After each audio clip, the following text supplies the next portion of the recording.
Hello प्यारे बच्चों, हम लोग विलियन चैप्टर 1 का फर्स्ट पार्ट बना चुके थे। आज हम पार्ट सेकंड पे हैं और सेकंड पार्ट हमारा जो होता है वो विलियन के प्रकार पे है कि विलियन कितने प्रकार के। हमारे पास जो हमारी क्लास 12th की एनसीईआरटी है ना, उस क्लास 12th की एनसीईआरटी में जो विलियन है, सॉल्यूशन है, वो सिर्फ 3 प्रकार के हैं बेटा। क्लास 12th की एनसीईआरटी में विलियन कितने प्रकार के हैं? सिर्फ 3 प्रकार के। और उनके जो नाम हैं वो नाम कुछ इस प्रकार है हमारे पास, जिनको हम लोग ठोस विलियन कहते हैं, द्रव विलियन बोलते हैं और गैसीय विलियन बोलते हैं। मतलब विलियन। अच्छा, ये हमारा पहला क्वेश्चन भी है एनसीईआरटी का। एनसीईआरटी का पहला क्वेश्चन क्या है कि सॉल्यूशन किसे कहते हैं, विलियन किसे कहते हैं, यह कितने प्रकार का होता है। तो हम जब एनसीईआरटी की बुक को देखते हैं तो उसमें विलियन सिर्फ 3 प्रकार के ही दिए गए हैं कि ठोस विलियन होगा, द्रव विलियन होगा, गैसीय विलियन होगा। हम रेफरेंस बुक देखते हैं ना, तो रेफरेंस बुक में बहुत सारे टाइप दिए हुए हैं और हम बच्चों को पढ़ाते भी हैं ताकि वो डिफिनीशन आए तुमको पता चले। पर ये बात ध्यान से तुमको रखना है समझ के कि जब विलियन के प्रकार आएंगे तो सिर्फ हमको इन्हीं 3 प्रकार को बताना है, इन्हीं 3 प्रकार को समझाना है, ना कि बाकी जो हमने पढ़ा है उन सबको। विलियन कितने प्रकार के हो गए? 3 प्रकार के, ठोस विलियन, द्रव विलियन और गैसीय विलियन। चलिए 1 बाय 1 हम देखते हैं। बच्चों, एनसीईआरटी में हमारे पास गैसीय विलियन और द्रव विलियन और ठोस विलियन का नाम दिया हुआ है। ना तो गैसीय विलियन की डिफिनीशन है, ना तो द्रव विलियन की डिफिनीशन है और ना तो बेटा हमारे पास ठोस विलियन की डिफिनीशन है। विलियन तीनों प्रकार के दिए हैं पर इनकी डिफिनीशंस नहीं लिखी हुई है। तो हम एक बार, हालांकि अभी नोट्स बनाएंगे तो हम लोग नोट्स में जैसा हमारा सीक्वेंस रहता है कि पहले हम एनसीईआरटी लाइन बाय लाइन पढ़ते हैं, देन उसके बाद एक प्रॉपर नोट्स बनाते हैं ताकि हमारा जो चैप्टर की पूरी बातें हैं बेटा वो कवर हो जाए। क्योंकि हर चीज़ हम इस पर्पज से नहीं पढ़ते कि हर चीज़ हमारी एग्जाम में आएंगी। हम पढ़ते इस पर्पज से हैं कि हमको किसी टाइप का कोई भी क्वेश्चन आ जाए, कोई भी बातें उस यूनिट से जुड़ी हुई आ जाए तो वो हमसे बने। हम इस, है ना। तो अब गैसीय विलियन क्या होगा देखो, चूंकि गैस को भी हम विलियन कह सकते हैं। ऐसे विलियन जो गैस की अवस्था में मिलते हैं, गैसीय अवस्था में मिलते हैं, गैसीय विलियन कहलाते हैं। पहली डिफिनीशन ये हो गई, जो विलियन गैसीय अवस्था में मिलता है उसको गैसीय विलियन बोलते हैं, जो विलियन द्रव की अवस्था में मिलता है उसको द्रव विलियन बोलते हैं, जो विलियन ठोस की अवस्था में मिलता है उसको ठोस विलियन बोलते हैं। ये क्या कह दिया मैंने? जैसे मान लो मैं शक्कर और पानी को मिलाता हूं। जब मैं शक्कर और पानी को मिलाऊंगा तो तुमने देखा हुआ शरबत बनता है। और शरबत किस तरीके से बनता है? क्या पत्थर जैसे शरबत बनता है, कि हवा जैसे शरबत बनता है, कि पानी जैसे शरबत बनता है? हम जो मिला रहे हैं शक्कर और पानी को, तो बनने के बाद पानी जैसा ही एक मटेरियल बना है जिसको मैंने शरबत कहा है। हम गैस और गैस को मिला रहे हैं और गैस और गैस को मिलाने पर जैसे हमारे पास ये अलग अलग इनके एग्जाम्पल्स होंगे, तो पहले हम एनसीईआरटी का देख लेते हैं, फिर जब हम नोट्स बनाएंगे तो और अच्छे से समझेंगे, है ना। अब हमारे पास बेटा जब गैसीय विलियन आता है ना, तो जिस विलियन का नाम होगा, चाहे गैसीय का हो, चाहे ठोस का हो, चाहे द्रव का हो, उसके जो विलायक होंगे वो उसी अवस्था में होंगे। हम लोगों ने एनसीईआरटी के पहले वाले टॉपिक पे ये पढ़ा हुआ था कि जो विलायक है ना वो विलियन की अवस्था निर्धारित करता है। मतलब यदि विलायक गैस है तो विलियन गैसीय बनेगा, यदि मेरा विलायक द्रव है तो विलियन द्रवीय बनेगा, यदि मेरा विलियन ठोस है तो विलियन जो है तो ठोस बनेगा। विलायक निर्भर करता है। और विलायक है क्या? वह अवयव जो विलियन में ज़्यादा मात्रा में होता है उसको हम विलायक कहते हैं। तो गैसीय विलियन में मतलब हमारे पास गैस तो तीनों विलायक होंगे, पर जो विलेय होंगे ना वो अलग अलग, गैस का गैस में भी हो सकता है, गैस का द्रव में भी हो सकता है और गैस का ठोस में भी हो सकता है। अब बेटा ये हमारे पास एक क्वेश्चन भी है ना। क्वेश्चन नंबर 2 है एनसीईआरटी बुक। जब तुम ओपन करोगे, किताब को देखोगे तो 2nd क्वेश्चन है बेटा। इसमें ठोस विलियन का उदाहरण दीजिए जिसमें हमारे पास क्या हो, उसका विलेय गैस हो और विलायक ठोस हो। जब विलायक ठोस होगा मतलब ठोस विलियन ही बनेगा, पर कौन सा, तो वो वहां पे हम इसके एग्जाम्पल को यहाँ पे लिख देंगे। एग्जाम्पल हमको ध्यान रखने हैं। जब हमने गैस विलेय लिया और विलायक जो है गैस लिया, मतलब दोनों मेरे पास बेटा गैस होने चाहिए, तो ऐसा उदाहरण हम एयर का ले सकते हैं, हवा का, वायु का। मतलब हमारे पास ऑक्सीजन और नाइट्रोजन को हम मिक्स कर दें तो एयर बनेगा बेटा, वायु बनेगी। और वो गैस और गैस का उदाहरण गैसीय विलियन का, चूंकि हवा है इस कमरे में, पर मैं देख नहीं पा रहा हूँ, आप भी नहीं देख पा रहे होंगे, वो गैसीय विलयन है। अब विलयन की तो यही परिभाषा ही होती है कि जिसको हम ना पहचान पाए। हम यहाँ पे इस कमरे में हवा बहुत सारी है, पर हम नहीं देख पा रहे हैं कि कितनी ऑक्सीजन है, कितनी नाइट्रोजन है, कितनी CO2 है, कितनी नोबल गैसेस हैं जिनको हम ग्रुप नंबर 18 का मेंबर्स मानते हैं। कुछ भी नहीं पता चला, बस ये पता चला बेटा एयर है, मतलब गैस और गैस का मिश्रण, तो ये ले लिया। दूसरा हमारे पास जो आता है इसमें द्रव और गैस का, तो हम लोग देखते हैं जब बरसात के टाइम पे हम कभी निकलते हैं या ठंडियों के टाइम पे निकलते हैं तो हमारे पास क्या होता है बेटा, वो एक एग्जाम्पल हो जाएगा किसका, द्रव और गैस वाला, बरसात और ठंडियों वाला, ये यहाँ पे हो जाएगा, उसको आगे देखेंगे अभी अपन। यहाँ पे हमारे पास क्या है कि क्लोरोफॉर्म एज अ विलेय होगा, उसको हम नाइट्रोजन में, जैसे क्लोरोफॉर्म को नाइट्रोजन में मिक्स करेंगे ना तो भी गैस का मतलब शेप ले लेगा या गैसियस फॉर्म में हो जाएगा, पता नहीं चलेगा, वो मिलाते ही अपने आप जो है तो एक एयर के फॉर्म में होगा। और ठोस और गैस का एग्जांपल लेते हैं बेटा, हमारे पास विलेय ठोस होना चाहिए, विलायक तो गैस होना चाहिए। तो हम यदि कपूर लेते हैं बेटा, कपूर हमने देखा हुआ है, कपूर को नाइट्रोजन में यदि हम लेना, कपूर को नाइट्रोजन में ले तो वो जो कपूर होता है, जैसे ही हम कपूर को कभी जलाते हैं, देखा हुआ है हम लोगों ने, कपूर तुरंत गायब हो जाता है। मतलब पहले तो ठोस था पर बाद में वो इस अवस्था में आना चाहिए, इस अवस्था में आना चाहिए जैसा हमारा विलायक होगा तो गैस में कन्वर्ट हो गया। तो गैसीय विलयन वही होंगे जहां पे हम मिलाएं तो दो चार चीजों को, पर बाद में वो गैस में बदल जाए। हम मिलाएं भले कितने चीजों को, पर हमको बाद में दिखे ना, बाद में वो बदल जाए, वो गैसीय विलयन होगा। उसके बाद बेटा द्रव विलयन लेते हैं। द्रव विलयन क्या होते हैं, ऐसे विलयन जिसमें चाहे हम कुछ भी मिलाएं, लास्ट में मुझे वो पानी जैसा मिलना चाहिए, एक द्रव जैसा मिलना चाहिए। तो गैस को द्रव में मिलाते हैं। अब गैस को द्रव में मिलाने का मतलब हम देखते हैं बेटा कि जो हमारा वाटर होता है ना, वाटर में ऑक्सीजन घुली होती है। पानी तो पानी जैसा ही है, पर पानी में गैस है कैसे पता चलेगी। तो जैसे ही पानी को हम गर्म करते हैं और पानी को गर्म करें कभी भी गंजे पे ना, तो तुरंत हमको वाटर की ड्रॉपलेट्स दिखती हैं, पानी की बूंदें दिखती हैं उसमें। जैसे ही गर्म करते हैं चाय बनाने के लिए कुछ बूंदें दिखती हैं, मतलब उस वाटर में ऑक्सीजन थी।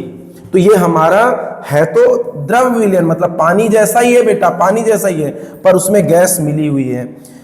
द्रव का द्रव में बहुत सारे एग्जाम्पल हैं। हम लोग ये ले सकते हैं कि जल में हमने एथेनॉल मिला दिया, मैंने बेटा जल में जो है तो एल्कोहल मिला दिया, दारू मिला दिया है। जल में मैंने जो है तो मिल्क मिला दिया है, जल में मैंने बेटा जल में मैंने दूध मिला दिया है। तुमको पता है कि दूध भी हमारा एक द्रव होता है, जल भी ऐसा होता है। तो ये बाद में जब दोनों को मिलाने के बाद हमको मिलेगा ना, तो वो लिक्विड जैसा ही मिलेगा। और ठोस को मैंने द्रव में मिला दिया तो वही है, चाहे हम ग्लूकोज को पानी में मिला दें, और ग्लूकोज को पानी में मिलाने के बाद हमने देखा होगा वो पानी जैसा ही होता है। चाहे बेटा हम क्या करें, चाहे हम पानी में जो है तो चीनी मिला दें, तो चीनी को जब मिलाते हैं जो हमारा शरबत बनता है, वो शरबत भी बेटा कैसा होता है, शरबत भी पानी जैसा ही होता है। तो कुल मिला के ये हमारे पास ठोस और द्रव के एग्जाम्पल हो जाएंगे। द्रव विलयन क्या होता है, जिसका विलायक द्रव हो। ठोस विलयन क्या होगा, अब मुझे ठोस आना चाहिए, लास्ट में मैं मिलाऊं भले कुछ भी मिला दूं, पर मुझे लास्ट में ठोस मिलना चाहिए। तो कुछ धातुएं होती हैं बेटा हमारे पास, जो एलिमेंट्स होते हैं वो 118 है, और उन 118 में से 92 ऐसे हैं बेटा जो मेटल के फॉर्म में होते हैं, धातु के रूप में होते हैं। और उन धातुओं में भी दो चार धातुएं ऐसी हैं जिनका नाम है प्लेटिनम हो गया Pt, पैलेडियम हो गया बेटा Pd, और ऐसी एक दो धातुएं हैं जिनमें एब्जॉर्ब करने की कैपेसिटी होती है, जो किसी को अपने में अवशोषित कर लेती हैं। तो मुझे लेना तो ठोस ही है, लास्ट में मेरा एक दिखने वाला चीज होना चाहिए। तो ठोस में मैं यदि हाइड्रोजन मिला देता हूं तो हो जाएगा हमारे पास गैस में ठोस। मतलब है तो जो पैलेडियम है वो एक सॉलिड है, उस सॉलिड ने अपने पास खींच लिया है किसको बेटा, हाइड्रोजन को। अब द्रव में ठोस को, द्रव एक ही धातु है और एक ही अधातु है ना बेटा।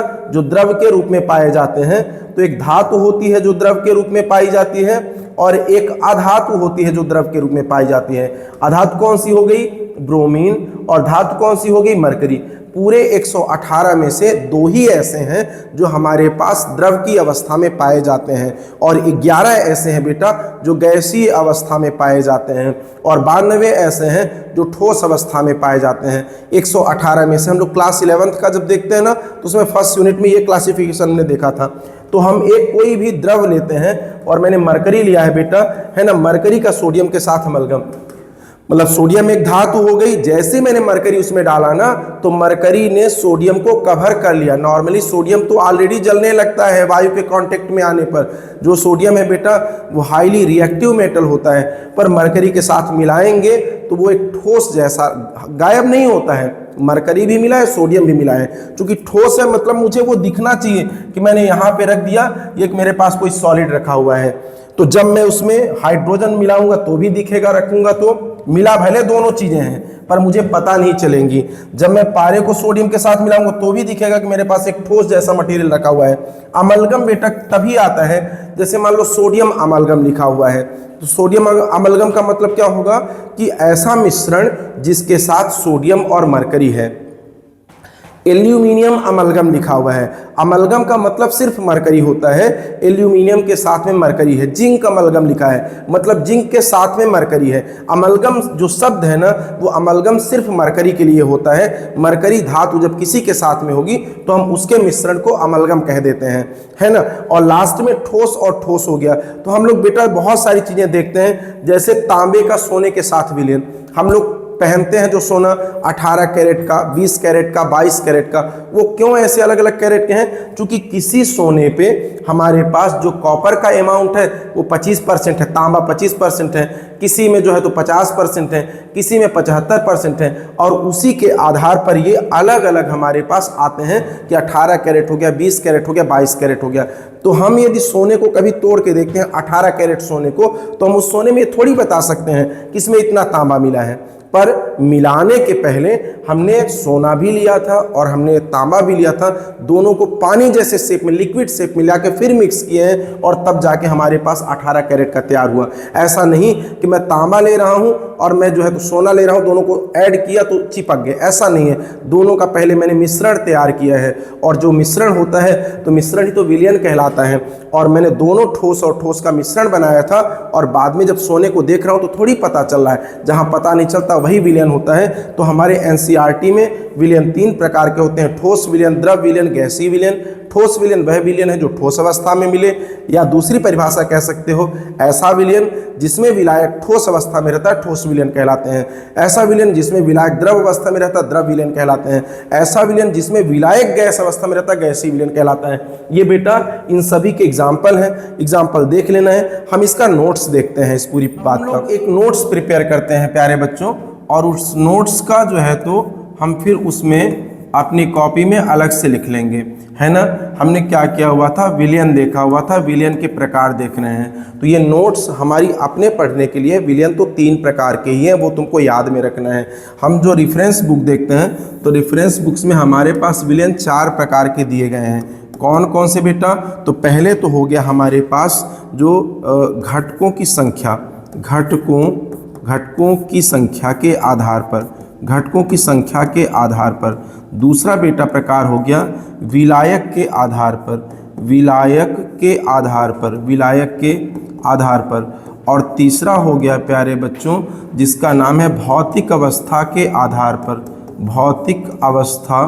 भौतिक अवस्था के आधार पर। और लास्ट जो हो गया हमारा वो हो गया सांद्रता के आधार पर।